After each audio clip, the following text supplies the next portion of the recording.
La Loba. There is an old woman who lives in a hidden place that everyone knows, but few have ever seen. As in the fairy tales of Eastern Europe, she seems to wait for lost or wandering people and seekers to come to her place. She is circumspect, often hairy, always fat, and especially wishes to evade most company.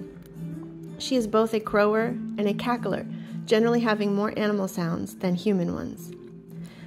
They say she lives among the rotten granite slopes in Tarahumara Indian Territory. They say she is buried outside Phoenix near a well. She is said to have been seen traveling south to Monte Alban in a burnt-out car with the back windows shot out.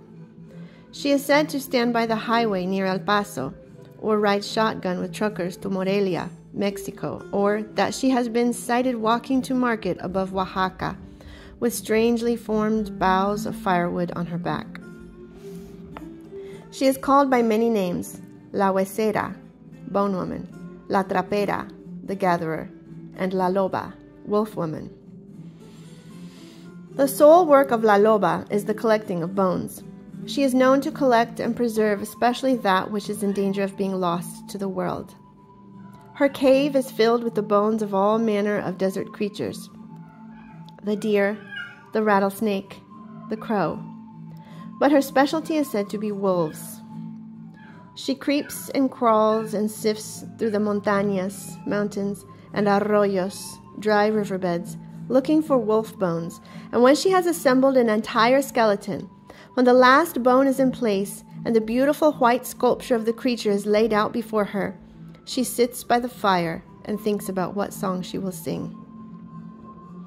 And when she is sure, she stands over the criatura, raises her arms over it, and sings out.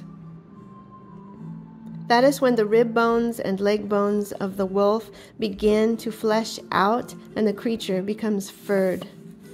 La Loba sings some more, and more of the creature comes into being. Its tail curls upward, shaggy and strong. And La Loba sings more, and the wolf creature begins to breathe. And still La Loba sings so deeply that the floor of the desert shakes. And as she sings, the wolf opens its eyes, leaps up, and runs away down the canyon.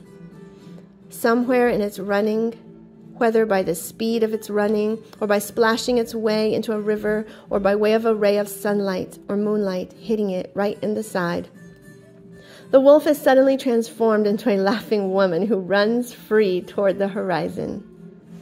So it is said that if you wander the desert, and it is near sundown, and you are, perhaps, a little bit lost, and certainly tired, that you are lucky, for La Loba may take a liking to you and show you something of the soul. That was La Loba by Dr. Clarissa Pinkola Estés from Women Who Run with the Wolves.